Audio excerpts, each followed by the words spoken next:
Welcome, everyone. It's Matt along with Goo, and today we're going to talk about Mordegon, Lord of Shadows, a very interesting unit who unfortunately pales a little bit compared to the newest hotness and still hotness in JP Sorrow. I'll tell you why he pales behind, but where he might excel in some pretty specific areas. So stay tuned.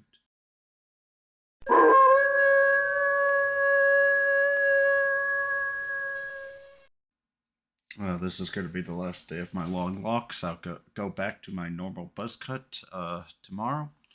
But let's just get into this. Mordegon, Lord of the Shadows, his leadership effects actually pretty decent, increasing Zam physical power by 20%.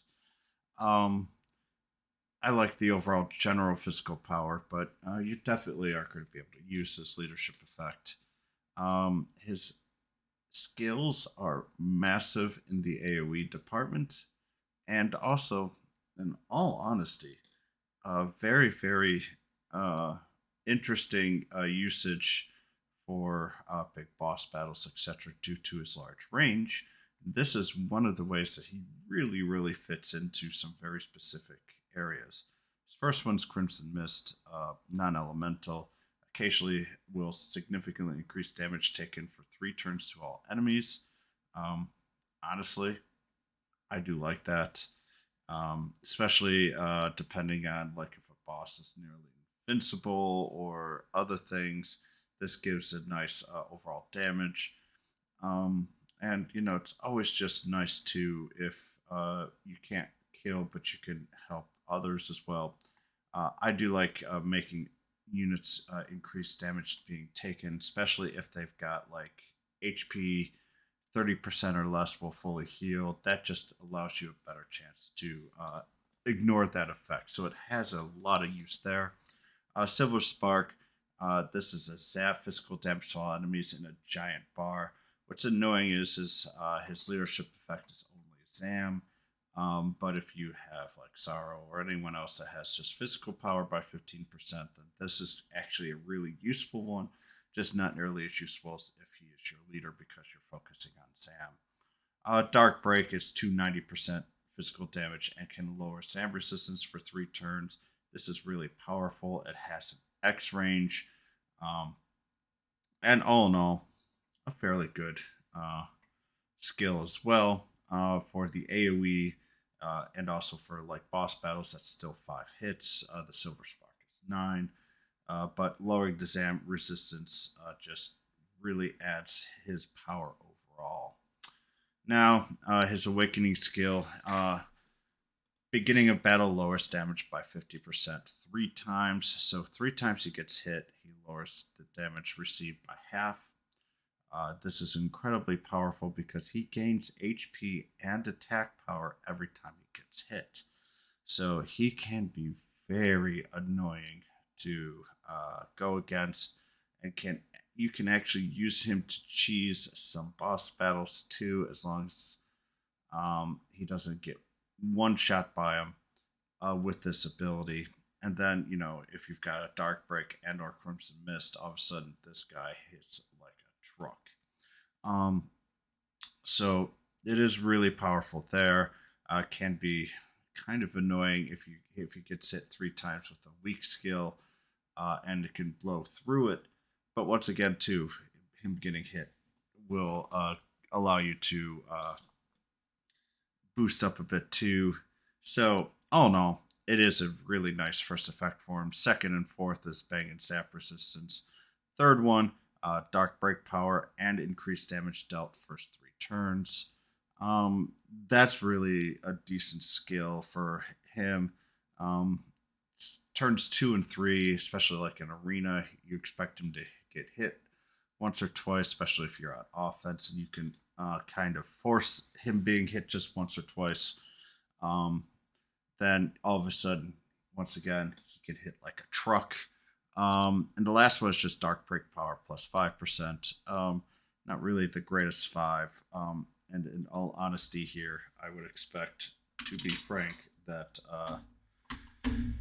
really the only thing I would say is for most people, especially with Sorrow, if you're going to go do anything, I would highly suggest that you go for the 1 point one awakening and just leave him there. Three is nice, but um, looking at him, his HP is quite high. This is remember 130, so 120 would be roughly 5%, 10% less.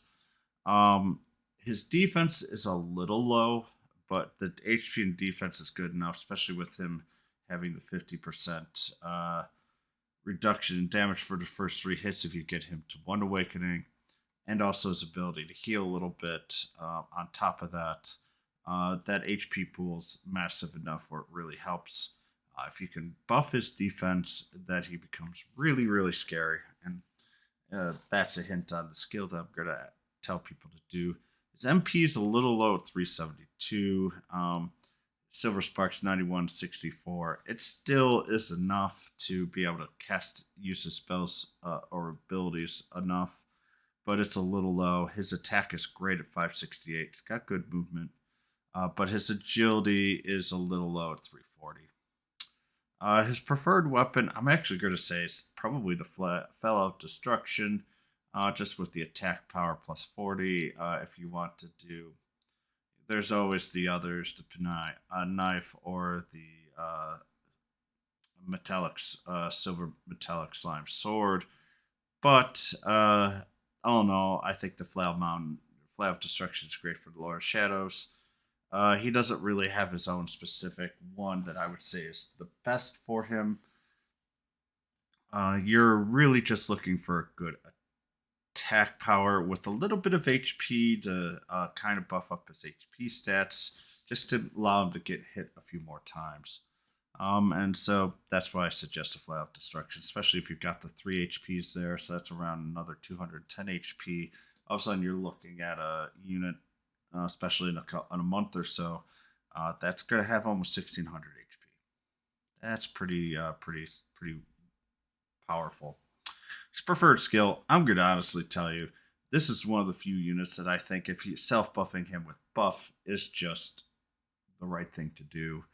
The other thing would be probably something like Helm Splitter that lowers defense for 3 turns.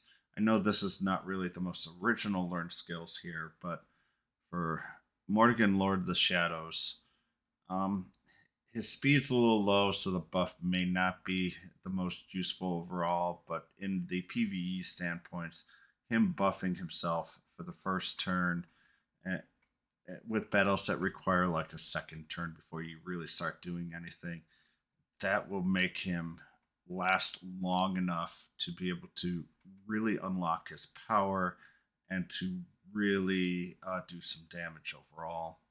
Otherwise, there's not really any skills that I would suggest. You're really just going to be using his 2 major skills. So just leave it at that. So the pros, cons, he has got very large attacks and feats that hit a lot of squares. And as I say, he's really, really great for the huge boss battles. He's also great for in case like an arena team is locked up. Uh, he can hit an awful lot of units at once. Has a lot of power, and with its intrinsic soul of Taki, which is when attacked, it increases its attack power for 2 turns and heals HP. It's the soul of a tree in Japan. Um, that really just adds to that power with that first awakening skill as well. It's a very well designed, simplistic kit, and don't make any words when I say a simplistic kit. Sometimes the best kits are relatively simple, um, and he's got a pretty good kit overall. It's a little short on power, or at least until he has the overall issues with. Sorry, my mouse battery is dying, so I've got to go get a new mouse battery after this. Uh, will take away from his power until he gets hit a few times. The 2 turns does give him additional power, and in turn 3, he does hit like a truck. His low speed hurts him up a bit, and he does not buff up his own skill, Silver Spark, which is a little frustrating, but In all fairness, I don't have a lot of true cons for him. His low speed does hurt him overall. And will I pull? No, Sorrow's just much better unit. Mordegon, though, is very, very unit, especially for just a one awakening type of unit. But with from Eric and Sorrow, who I have been really enjoying, and honestly, I like Eric a lot more over Lord of Shadows, even though I'm probably backwards compared to most of the other people. They're both great units, Eric and Mordegon. Uh, Eric is to me more unique. Mordegon can just do massive damage with single hits with the large AoE. The other reason I'm not too fond of this is the Raven here is not really a great unit. It focuses on breath skills, Dark Sphere, Xanth breath damage, Violet Roar, martial damage, and can rarely stun. And Incinerator Glove is frizzle breath damage. It has good agility and decent HP. It would be a better unit if it had more defense. The MP is enough where the Raven's going to be able to basically do best skills every turn or the stun, depending on what you want. The rest of his stats are poor, but you don't need any of those stats because, quite frankly, all you're going to be using are skills, and those skills are breath or martial, which is based off of level. Suggested bonus skills here basically give him another element that is a breath skill or a martial skill. I do like the breath a little bit more because at First Awakening, first 3 turns will have a higher breath power and movements. And Third Awakening will grant a higher breathing power or breath power damage, but it's very random and it's not as frequent as it would be nice for that turn. And he has got a leadership effect that increases Frizzle Breath power by 10%, which honestly you're not going to use very often. But for an A unit, it has some interesting abilities, but overall, to be quite frank, it is a bit disappointing. And compared to the rest of the banners, like it's and Eric's, I liked Eric's A unit better. That's why I put more of my resources on that banner. But I also like having more control abilities, which has been really, really great for my arena. And not nearly as much interesting for Mordegon as honestly, I think there's more units like him and more units that are like him that be coming down the line. So a little bit of a plug, I can say that I have finally started working on my future units. I'm gonna try to get all of the units, including what's currently up in Japan right now, to summon. But it kind of depends on how much farther I can go along with that before. Really, by the end of today, whatever I have, I will present. I do have at least the next 2.5, 3 months ready. So I hope to have that out this weekend, as long as I have enough time to get everything done. But I should. So I hope you guys do enjoy. Did want to give a quick shout out so that people do know that I am currently working on it. And honestly, I hope you guys have a good day. So say goodbye.